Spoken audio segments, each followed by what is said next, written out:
March is quietly turning into a pressure cooker, and the entire K-pop industry knows it. The moment whispers of a full group BTS comeback began circulating, everything else on the calendar suddenly felt smaller, more fragile, more strategic. A 14-track album, a global tour that could stretch for years. Demand so intense that even veteran fans are already bracing themselves for chaos at ticket sales. This isn't just another comeback. When BTS returns, the industry doesn't move forward, it surges. Algorithms wake up, media pipelines flood. Even people who haven't touched K-pop in years suddenly remember it exists. And that kind of moment doesn't just crown winners. It exposes tensions. That's why all eyes quietly drift to Blackpink. Not because of rivalry narratives pushed by fans, but because of timing, silence, and a company famous for turning uncertainty into a strategy. YG's public messaging has been vague to the point of parody. It's coming. Stop asking. Actually, keep asking. Promises floated, dates implied, then pulled back just as quickly. A November release teased, then dismissed. Investor anxiety bubbling every time the calendar slipped again. By late 2025, expectations slid into early 2026, framed as polishing for quality, the safest phrase in corporate music. But here's the detail that keeps resurfacing. The delays keep pushing Blackpink closer to BTS's return window. Fans notice patterns even when companies pretend they don't exist. This wouldn't be the first time two giants shared the same airspace. History shows releases landing in the same month, sometimes even the same day, not out of malice, but out of market logic. Big comebacks don't cannibalize attention, they multiply it. When two titans move at once, the internet becomes a battlefield and a billboard at the same time. Because labels don't fear competition, they fear silence. And when momentum peaks, every click, stream, headline, and argument feeds the machine. Suddenly, music isn't just music. It's numbers, rankings, defenses, and declarations of loyalty. Rivalry turns art into a scoreboard. And while it's exhausting for fans, it's incredibly profitable for corporations. The question isn't whether Blackpink will clash with BTS. It's whether standing close is the smartest move YG knows how to make. If you want to understand how strategy, power, and fandom psychology collide behind the scenes of K-pop's biggest moments, stay with me. Subscribe, follow the channel, and get ready, because this story is only just beginning. Once the noise of comeback timing fades, a harsher conversation takes over, one that makes fandoms deeply uncomfortable. The idea that K-pop is endlessly innovative is a story fans love to tell, but the reality underneath is far messier. Lately, a growing number of high-profile releases feel less like breakthroughs and more like polished reflections of sounds that already dominated Western charts and online spaces months, sometimes years earlier. Not because Korean producers lack creativity, but because K-pop is a pop industry first, and pop industries are designed to chase momentum, not reinvent the wheel. This is where the illusion cracks. When fans hear the word innovative, it often just means unfamiliar. A sound feels new because it's new to that group, or new to that fandom's bubble. But outside of it, the blueprint is already visible. Early 2000s nostalgia didn't appear out of thin air. Minimalist dance pop, dreamy vocals, short track lengths, and nostalgic textures had been circulating globally long before K-pop industrialized the aesthetic. What K-pop excels at is not invention, but execution. It takes a trend that already has cultural traction and amplifies it with pristine visuals, tight choreography, and relentless content output. That process isn't theft by default. It's how global pop ecosystems function. The discomfort comes when borrowed ideas are repackaged as originality, and anyone who points out the influence is treated like a threat. That defensiveness reveals insecurity, not pride. Because if K-pop's strength were truly originality alone, it wouldn't need to deny its references. The industry listens carefully to what's trending, what's viral, what's dominating clubs, timelines, and algorithms, then feeds it back through the idol system faster and louder than anyone else. And that speed is both its power and its weakness. When trends shift, K-pop shifts with them instantly, sometimes so quickly that the seams start to show. You can hear the references clearly if you're listening closely. The melodies, the rhythm pockets, the production choices feel familiar because they are.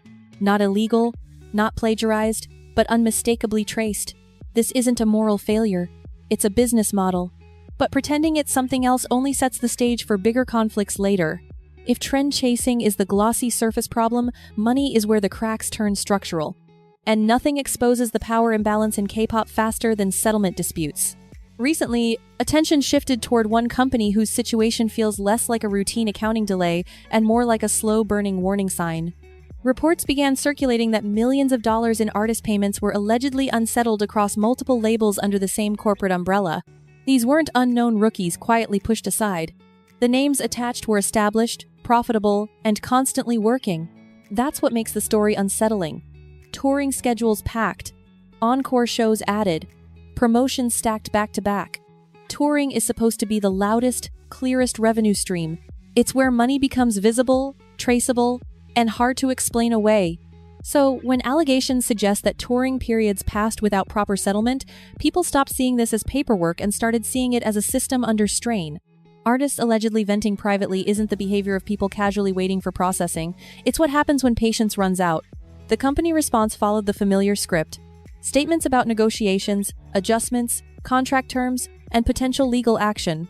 Carefully worded, technically plausible, emotionally empty, no dates, no figures, no confirmation that payments were completed. Just language designed to stall scrutiny. And while companies insist that fans don't understand accounting, settlement in K-pop isn't abstract, it's wages. It's how artists pay staff, support families, and maintain careers that burn fast and demand constant output. The deeper problem isn't even whether the allegations prove fully true or partially exaggerated, it's that the structure allows this fog to exist at all. Contracts favor companies. Delays can hide behind clauses. And artists, even famous ones, are often pressured to stay quiet to protect future work. When multiple high-level acts appear in the same dispute, it stops looking like coincidence. It starts looking like a warning about what happens when profit expansion outruns financial stability. This is the darker side of the idol system fans rarely want to confront. The machine doesn't slow down when money gets tight. It pushes harder. And when that happens, someone always pays the price. What makes situations like this especially dangerous is how normalized they've become inside the industry. When financial tension surfaces, the burden rarely falls on executives or shareholders. It falls on artists, staff, and fans who are told to wait, trust the process, and stop speculating. Companies lean heavily on the idea that settlement is complex, that delays are natural, that audits take time. And sometimes that's true. But complexity becomes a shield when transparency disappears. The moment we're negotiating replaces clear answers, uncertainty turns into control. This is where power dynamics quietly do their work. Artists are bound by contracts that punish public dissent. Speaking up risks being labeled difficult, ungrateful, or unprofessional. Fans, meanwhile, are encouraged to redirect frustration toward rival fandoms instead of the structures causing the stress. Online, people argue about charts and streams while the actual issue sits untouched. Whether the money is delayed or withheld, the effect on the artist is the same. Bills don't pause for negotiations. Tours don't stop because settlements are pending. What's unsettling is how familiar this pattern feels. The industry cycles through it repeatedly. Allegations surface. Companies deny or deflect. Media wars break out. And unless legal action forces clarity, the story slowly fades, replaced by the next comeback, the next scandal, the next distraction. Even when payments are eventually made, the system remains unchanged. The lesson taught is not accountability, but endurance. For newer or smaller artists watching from the sidelines, the message is clear and chilling. If top-tier names can allegedly wait months for earnings, what chance does anyone else have? This isn't just about one company or one dispute. It's about an industry built to move fast, earn faster, and explain later. And the more fans are told not to ask questions, the more obvious it becomes that the questions matter. When all the noise settles, the uncomfortable truth remains unchanged. Behind every massive comeback, viral trend, and record-breaking number, there is a system that thrives on pressure, silence, and endurance. K-pop's brilliance has never just been about music.